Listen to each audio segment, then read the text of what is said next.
नमस्कार सभी को। हमारे मुख्य अतिथि प्राचार्य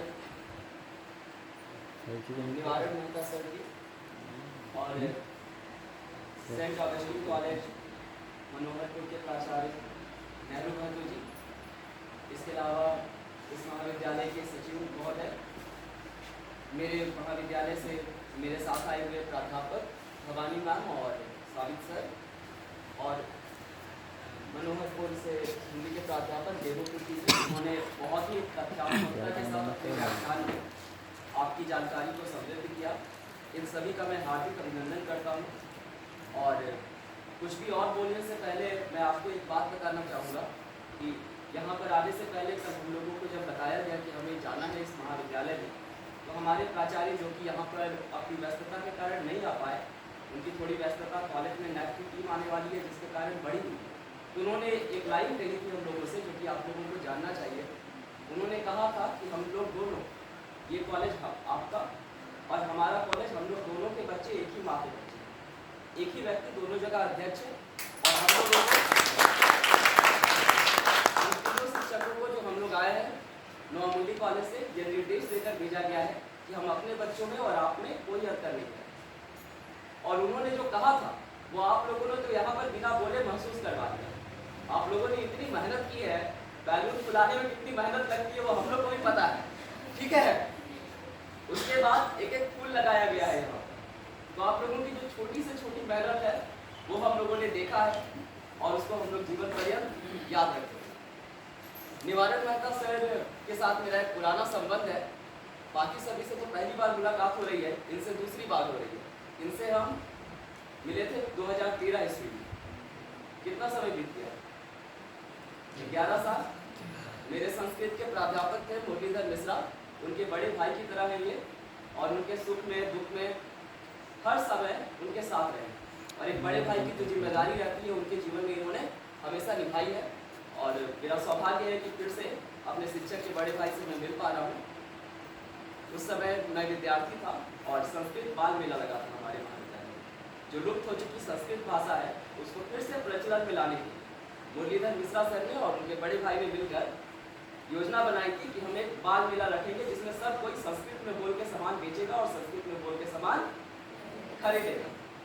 उसमें हमने लिट्टी भी बेचा था, ठीक है। और उसमें हमारे मुख्य अतिथि जो थे उन्होंने लिट्टी खरीदा 20 रुपए का, और कितना कमाया? 50 रुपया, और बाकी मूल्य रख दो संस्कृत में। पता नहीं वो सही उच्चारण है या नहीं, लेकिन भावना काफी सराहनीय है। जो बचा है वो रख लो, लौटाना नहीं। तो ऐसे कार्यों को करने के बाद आज अचानक से 11 वर्ष पश्चात उसको याद कर पा रहा हूँ और सर यहाँ उपस्थित है, ये बहुत खुशी की बात है। अब देखिए, आज के हमारा जो ये परिचर्चा है, सेमिनार है, संगोष्ठी है, और भी बहुत सारे नाम होते हैं इसके, तो इसका उद्देश्य आप लोगों की जो जानकारी है उसको समृद्ध करना है। आप जो पढ़ रहे हैं हिंदी भाषा को देखने का आपका जो दृष्टिकोण है, उसके अलावा अन्य लोगों का क्या दृष्टिकोण है उससे भी परिचित। जो मुख्य विषय हम लोगों का है हिंदी भाषा का उद्भव और विकास, उस पर मैंने कुछ लिखकर लाया है क्योंकि ये विषय हम लोगों को पहले से मिल गया था, तो इस पर समय मिल गया तैयारी करने का। और उप विषय भी मिला है देवनागरी लिपि, जो कि कल मैं अपनी कक्षा में पढ़ा रहा था, ठीक है। उसकी सूचना नहीं थी, लेकिन कल मैं उसे अपनी कक्षा में पढ़ा रहा था, इसलिए उस विषय पर भी आपको बातें बताऊंगा। तो पहले जो मुख्य विषय है उस पर हम लोग बात कर लेते हैं। हिंदी भाषा के संदर्भ में हम यह पढ़ते आ रहे हैं कि संस्कृत से पाली, प्राकृत और अपभ्रंश होते हुए हिंदी भाषा ने अपना वर्तमान आकार ग्रहण किया। यह अत्यंत दुर्भाग्यपूर्ण है कि हमारी पाठ्य पुस्तकें हिंदी भाषा के उद्भव के विषय में हमारे जिज्ञासापूर्ण ज्ञान की भाषा से प्रेरित प्रश्नों को उचित दिशा नहीं दे पाती, और अध्ययन के पश्चात भी हम अपनी भाषिक अस्मिता से अपरिचित ही रह जाते। हमें आधुनिक सच्चाई बताई जाती है जिससे गुमराह होकर हम सारा जीवन भ्रम में ही गुजार देते। अत्यंत बोधगम्य शब्दों में यदि मैं हिंदी भाषा के उद्भव को स्पष्ट करने की कोशिश करूं, तो मैं यह कह सकता हूं कि हिंदी भाषा का उद्भव तत्कालीन राजनैतिक और सांस्कृतिक परिस्थितियों के प्रति इस राष्ट्र की स्वाभाविक प्रतिक्रिया थी। 1050 विक्रम संवत से आचार्य रामचंद्र शुक्ल ने हिंदी साहित्य के आदिकाल का प्रारंभ माना। यह वह समय था जब भारत पर विदेशी आक्रांताओं के आक्रमण हो रहे थे और देश के लोग खुद को असुरक्षित महसूस कर रहे थे। विदेशी शासकों द्वारा एकमत होकर निज भाषा को इस देश में स्थापित करने की पुरजोर कोशिश हो रही थी और संस्कृत भाषा अद्भुत अभिव्यक्ति क्षमता, संस्कृत भाषा अद्भुत अभिव्यक्ति क्षमता और वैज्ञानिकता के उपरांत भी सीमित प्रचार के कारण विदेशी भाषाओं से संघर्ष करने में सक्षम नहीं थी। हमारी जो भाषा थी संस्कृत, वो बहुत अच्छी थी, बहुत वैज्ञानिक थी, उसकी अभिव्यक्ति की जो क्षमता है वो अद्भुत थी, लेकिन उसका प्रचार सीमित था। बहुत कम लोग संस्कृत भाषा का व्यवहार करते थे और उसको लेकर जो सामाजिक परिस्थितियां थी, कुछ मान्यताएं थी जो कि उसको फैलने नहीं दे रही। तो इस तरह की स्थिति में, ऐसे में जब इस देश में भाषिक अस्मिता पर संकट उत्पन्न हुआ तो हमें अपनी कमजोरियों की अनुभूति हुई और हमें एक सर्वमान्य साझी भाषा विकसित करने की आवश्यकता महसूस हुई, जिसका व्यवहार किसी भी भारतीय के लिए प्रतिबंधित ना हो और सभी लोग उसे आत्मसात करने के लिए स्वतंत्र हो। भाषा एक अत्यंत संवेदनशील विषय है और हिंदी साहित्य के उद्भव को समझने के निमित्त यथार्थ बोध के लिए आपको भी कुछ प्रयास करना चाहिए। हिंदी की विकास प्रक्रिया का जिस तरह का वर्गीकरण हमें प्राप्त होता है, वह हमारे लिए हिंदी की जानकारी को सार्थक नहीं करता। इस अध्ययन शैली के कारण विद्यार्थियों को अपूरणीय क्षति होती है। हिंदी के विद्यार्थियों का पुरुषार्थ मर जाता है और वह हिंदी में स्नातक स्नातकोत्तर की उपाधि लेने के बाद आजीविका के लिए किसी संभावित नियोक्ता के पास याचना करते दिखाई देते हैं। साहित्य जो है वो किसी नदी की धारा की भांति सतत प्रवाहमान रहता है, पर हमें हमारा साहित्य सूखी हुई नदी की तरह मिल रहा है। हमें यह पढ़ाया गया कि पराक्रम की गाथाएं आदिकाल में लिखी जाती थी और 1375 विक्रम संवत में आदिकाल समाप्त हो गया। हमें यह पढ़ाया गया कि भक्ति के प्रति लोगों का रुझान भक्ति काल में जागृत हुआ और भक्ति काल 1700 विक्रम संवत में समाप्त हो गया। हमें यह पढ़ाया गया कि श्रृंगारिक और राज प्रशस्ति की रचनाएं रीतिकाल में भरपूर मात्रा में लिखी गई और रीतिकाल 1900 विक्रम संवत में क्या हो गया? समाप्त हो गया। साहित्य के इतिहास की ऐसी प्रस्तुति हमें हमारी जड़ों से काट रही है और उसका प्रत्यक्ष परिणाम हमें दिखाई भी दे रहा है कि हिंदी की स्थिति आज विश्व की कुछ प्रभावशाली भाषाओं के सामने सूखते हुए वृक्ष की तरह हो जा रही है। स्वर्ण गाथा, भक्ति गीत, श्रृंगारिकता तथा राज प्रशस्ति का युग समाप्त नहीं हुआ है, यह हमारा वर्तमान है और हमसे यह बात छुपाई जा रही है। अब आधुनिकता की तरफ बढ़ते हैं। आधुनिकता का अर्थ क्या है? विकास का उच्चतम सोपान जो थोड़ा बहुत न्याय विद्यार्थियों के साथ होता है, वह इसी काल में घटा है। भारतेंदु की चेतना और महावीर प्रसाद द्विवेदी द्वारा भाषा का परिमार्जन उन्हें युग पुरुष की श्रेणी में खड़ा करता है। छायावाद के चारों स्तंभ पंत, प्रसाद, निराला और महादेवी हिंदी की प्रगति के लिए आधार निर्मित करते हैं। इसके उपरांत हिंदी में प्रयोग धर्मिता और नवीनता के लिए अनुकूल वातावरण तैयार हो पाता है, परंतु हिंदी के विकास की अवधारणा का यह मात्र एक आयाम है। पत्रकारिता और सिनेमा के क्षेत्र में हिंदी की वर्तमान दशा और इसकी दिशा का अवलोकन आजकल विश्वविद्यालयों के पाठ्यक्रम में सम्मिलित हुआ है, जो हमारी शिक्षा नीति में हो रहे सार्थक परिवर्तनों का प्रत्यक्ष प्रमाण है। हिंदी के विभिन्न प्रयोजनपरक रूपों की विशिष्टता को समझाते हुए शोध पद्धति से भी छात्रों को अवगत कराने की कोशिश हो रही है, परंतु इन सभी प्रयासों को धरातल पर उतारने के लिए हिंदी शिक्षकों को प्रशिक्षित किए जाने की आवश्यकता है और उसका अभाव एक वास्तविकता है जिसे नजरअंदाज नहीं किया जाना चाहिए। नवीन विषयों के सृजन के कारण हिंदी को आजकल दूसरे दर्जे का विषय समझा जाने लगा है और अग्रणी स्थिति में आने के लिए इसे स्वयं का तुलनात्मक मूल्यांकन करते हुए विकास की अपनी अवधारणा निर्मित करनी होगी। हिंदी को विकसित होने के लिए अनुवाद की महत्ता को समझना होगा और वर्तमान युग के अनुरूप स्वयं को ढालते हुए विश्व भाषा के रूप में अपनी पहचान कायम करनी होगी। यदि ऐसा नहीं हुआ तो विश्व में सर्वाधिक आबादी वाला हमारा पुरातन राष्ट्र अपनी गरिमा की रक्षा नहीं कर पाएगा। हिंदी के विकास के लिए हमें नए मापदंडों का निर्माण करना चाहिए। वैज्ञानिक अनुसंधान के क्षेत्र में हिंदी की स्थिति अत्यंत चिंताजनक है और यह समय की आवश्यकता है कि हिंदी में विज्ञान के शिक्षण और उसमें अनुसंधान की बाधाओं को यथाशीघ्र दूर कर लिया जाए। ऐसा नहीं होने के कारण वर्तमान भारतीय समाज हिंदी माध्यम वाले विद्यालयों से ज्यादा श्रेष्ठ अन्य भाषाओं को माध्यम बनाने वाले विद्यालयों को मानने लगा है। आज वही भाषा विकसित मानी जा सकती है जिस भाषा का अध्ययन हमें एक आदर्श जीवन यापन के लिए सुलभता से रोजगार उपलब्ध करवा सके।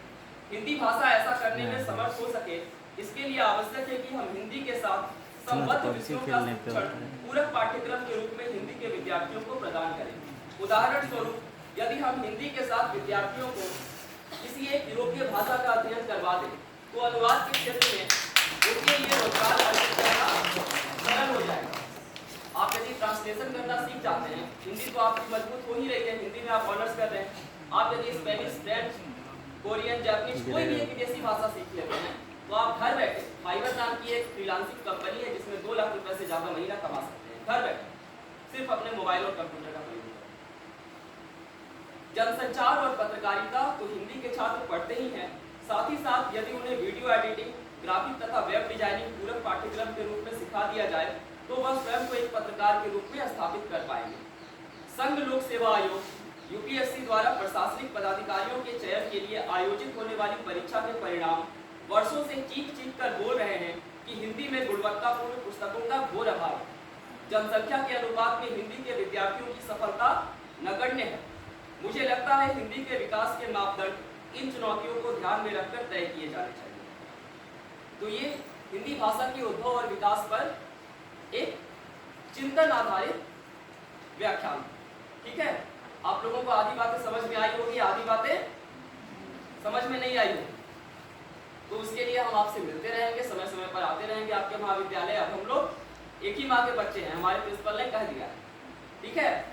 तो जो बातें अभी नहीं समझ में आई विस्तार से समझाई जाएगी। इसमें आपको एक विश्वविद्यालय का क्या स्तर होता है वो समझाने की कोशिश होगी। शिक्षण के 3 स्तर होते हैं। सबसे पहला स्मृति स्तर, जो आप प्राथमिक पाठशालाओं में सीखते हैं, जिसमें आप याद करते हैं। दूसरा स्तर क्या होता है? बोध स्तर, जो आप माध्यमिक पाठशाला में सीखते हैं, कब तक? 10वीं कक्षा तक। उसके बाद आता है महाविद्यालय, विश्वविद्यालय, जहाँ पर चिंतन स्तर की पढ़ाई होती है, जहाँ आप सोचना शुरू करते हैं। तो तथ्य तो हमें मिल जाते हैं किताबों में, लेकिन आप विश्वविद्यालय में आपको सिर्फ तथ्यों को समझना नहीं है, आपको उन तथ्यों पर चिंतन भी करना है। आपको जो कुछ पढ़ने को मिल रहा है उस पर आपको सोचना है। विश्वविद्यालय का अस्तित्व ही इसलिए है कि बच्चे जो कुछ भी उनको प्राप्त है उस पर सोचे, सिर्फ याद नहीं करें, सिर्फ समझे नहीं। वो काम कब तक करना था? प्राथमिक विद्यालय में याद करना था, माध्यमिक विद्यालय में समझना था, और विश्वविद्यालय में, महाविद्यालय में क्या करना है? सोचना है। तो ये सोच पर आधारित व्याख्यान था, जिसमें कि वर्तमान जो स्थिति परिस्थिति है उस पर चिंतन किया गया और उसके लिए जो तथ्य उपलब्ध थे उसको आधार बनाया गया। तो ये महाविद्यालय में शिक्षण का स्तर होता है, जिसको आप लोगों को बरकरार रखना है। अब जो उप विषय है देवनागरी लिपि, उस पर बात करते हैं। देखिए, देवनागरी लिपि एक वैज्ञानिक लिपि मानी जाती है, और वैज्ञानिकता का क्या तात्पर्य है? वैज्ञानिक किसी चीज को तब बोलते हैं जब उसका ठोस कारण और परिणाम होता है। तो हिंदी में आप जो कुछ भी देवनागरी लिपि में लिखते हैं, उसको जैसा लिखा जाता है वैसा ही बोला जाता है, और जैसा बोला जाता है वैसा ही लिखा जाता है। ज्ञान को अंग्रेजी में कौन से शब्द से हम लोग संबोधित करते हैं? नॉलेज। नॉलेज। और लिखते किस अक्षर से हैं? के से। के का उच्चारण होता है कहीं? तो फिर के क्यों लिखते हैं? तो साइलेंट वर्ड याद करना पड़ेगा हमें। ऐसे ही सुनामी के पहले क्या लगाया जाता है? टी लगा दिया जाता है। तो अंग्रेजी में इस तरह का बहुत ज्यादा जटिल, याद करने वाला, मान लेने वाला चीज सब भरा हुआ है, जबकि देवनागरी लिपि में ऐसा कहीं भी कुछ भी नहीं होता है। अब जैसा लिखते हैं वैसा ही उच्चारण करते हैं, और जैसा उच्चारण करते हैं वैसा ही लिखते हैं। दूसरा ये है कि हमारे यहाँ जो अक्षर है, वर्ण है, उन सब का वर्गीकरण बहुत ही वैज्ञानिक विधि से किया गया है। क ख ग घ अंगा, ये कवर्ग, इनका उच्चारण स्थान क्या रहता है? कंठ। उसके बाद क्या आता है? चवर, तालु, च छ ज छ, फिर टवर, मूर्धा, फिर दधा दत्त से, पफ बाबा होठ से। तो हम उच्चारण करने में अपने मुख के अंदर जो भी उप अंग है उसका प्रयोग करते हैं। उसके आधार पर हमने क्या किया है? सारी ध्वनियों को, सारे अक्षरों को बांट के रखा। किसी भी दूसरी भाषा में इस तरह का वर्गीकरण उसकी लिपि में नहीं है। तो हमारी लिपि बहुत ही सोच समझकर, बहुत ही वैज्ञानिक आधार पर बनाई गई है। इसके अलावा क्या विशेषता है देवनागरी लिपि की? इसका नियमित तौर पर मानकीकरण होता है। भारत सरकार का केंद्रीय हिंदी निदेशालय एक संस्थान है जो कि क्या करता है, समय समय पर 5 साल 10 साल के अंतराल में ये देखता है कि समाज में भाषा में कहाँ पर एकरूपता नहीं है। भाषा तो पूरे देश में अलग अलग प्रकार से बोली जाती है, तो वहां पर जहां पर भाषा के लिए दो अलग अलग शब्द प्रचलित हैं एक ही अर्थ के, उसमें से किसी एक तरीका को मान लिया जाता है कि ऐसा हम लिखेंगे और दूसरे तरीके को अमान्य घोषित कर दिया जाता है। और इस तरह से भाषा में क्या होती है, धीरे धीरे एकरूपता आती जाती है। हिंदी भाषा जो है वो बहुत विशाल क्षेत्र में बोली जाती है और ऐसे में एकरूपता लाने के लिए उसका मानकीकरण आवश्यक है, जिसके लिए भारत सरकार का केंद्रीय हिंदी निदेशालय नामक संस्थान लंबे समय से नियमित तौर पर कार्य करता है। ठीक है। इसके अलावा देवनागरी लिपि जो है उसका उद्भव कैसे हुआ है? ब्राह्मी लिपि का नाम सुने हैं? कौन सी भाषा लिखी जाती थी उसमें? संस्कृत ना, संस्कृत भाषा लिखी जाती थी। तो संस्कृत भाषा से कौन सी लिपि निकली? उसको हम लोग ब्राह्मी लिपि में लिखे। ब्राह्मी से धीरे धीरे रूप बदलते बदलते क्या हो गया? देवनागरी। और देवनागरी में और कौन सी भाषा लिखी जाती है? हिंदी। नेपाली भाषा कभी पढ़े हैं? नहीं।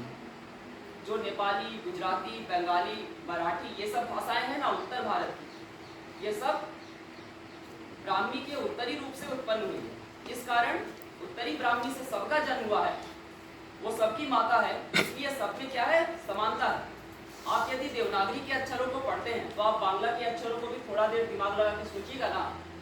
कुछ नहीं आपने पढ़ा है लेकिन बांग्ला के अक्षरों को आप पहचान लीजिएगा। उसका ब हिंदी के प से मिलता हुआ रहेगा, उसका क हिंदी के क से जरा सा मिलता हुआ रहेगा।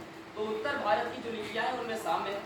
और इसके अलावा उर्दू को समझने के लिए हमारे सामने हिंदी के प्राध्यापक साबित हुसैन जी बैठे हैं जिनकी मातृभाषा उर्दू है। तो ये बोलते हैं वो तो समझ लेते हैं हम, लेकिन हमको क्या ये नहीं आती है। उर्दू किस लिपि में लिखी जाती है? फारसी लिपि में। तो कुछ उर्दू की पुस्तकें देवनागरी में भी लिखी जाती हैं, कुछ फारसी में और कुछ देवनागरी में और कुछ दोनों में। दरअसल देवनागरी हिंदी और उर्दू का अंतर संबंध बहुत गहरा है और दोनों एक ही जगह पर उत्पन्न हुई है। कुछ लोगों को संस्कृत के शब्द ज्यादा पसंद थे तो वो लोग क्या किए कि अलग दिशा में गए। कुछ लोगों को फारस के शब्द पसंद आए तो वो लोग उस दिशा में गए। और इसी तरह से हिंदी और उर्दू अलग नहीं हुई। नदी के दो किनारे होते हैं ना, दोनों साथ साथ चलते हैं, तो उसी तरह से हिंदी और उर्दू भाषा चलती है। तो उर्दू भाषा यदि देवनागरी लिपि में उसकी पुस्तकें लिख दी जाए तो उसमें जो भी उपलब्ध साहित्य है उसको हम लोग भी पढ़ सकेंगे। इसीलिए कहा जाता है, विनोबा भावे ने कहा था कि जितना हिंदी भाषा देश को नहीं जोड़ सकती है उससे ज्यादा उसकी लिपि देवनागरी देश को जोड़ने में सहायक हो सकती है। तो देवनागरी लिपि का ये महत्व है। और देवनागरी लिपि हमारी हिंदी को जितनी मजबूत भाषा है उतनी ही मजबूत लिपि प्रदान करती है। उसका प्रयोग हम सभी को आना चाहिए और हमारे अक्षर अच्छे होने चाहिए। देवनागरी लिपि के महत्व से तो परिचित होना ही है, लेकिन वो महत्व दिखता कहाँ है? आखिरकार हमारी कॉपियों में ही। तो हमारी लिखावट भी ऐसी होनी चाहिए कि देवनागरी का अच्छा छवि हमारे मन में उत्पन्न हो सके, हमारे मन में भी और जो हमारे लेखन को पढ़े उसके मन में। तो ये देवनागरी लिपि पर कुछ बहुत ही सरल और सामान्य भाषा में बातें हो गई। पुनः एक बार आप सभी को धन्यवाद देता हूँ कि आपने इतना अच्छा कार्यक्रम आयोजित किया। और आप लोगों की जो मेहनत है, एक कार्यक्रम को आयोजित करना कितना कठिन होता है हम लोग अच्छे से समझते हैं। हम लोग भी इस प्रक्रिया से गुजरे हैं, कार्यक्रमों की तैयारी किए हैं। उसके लिए कई बार ऐसा होता था कि हम लोग रात को 2-3 बजे तक जग जाते हैं। हो सकता है यहाँ भी हुआ होगा, सबके चेहरों पर थकान दिख रही है और नहीं तो तनाव में तो हर कोई रहता है। लेकिन उसके बावजूद आप लोगों ने इतना अच्छा स्वागत किया और आते साथ हम लोगों को जलपान करवाया। वहाँ पर स्वागत के लिए पूरा संस्कृति जो है वो दिखाई दी। तो इन सब से हमारा मन बहुत प्रसन्न है और हम लोग भी आपको जल्दी अपने महाविद्यालय में बुलाएंगे और हिंदी के कार्यक्रम हम लोग मिलकर आयोजित करेंगे। आधा गुब्बारा आप लोग फुलाइएगा, आधा हम लोग फुलाएंगे। ठीक है? ठीक है, धन्यवाद।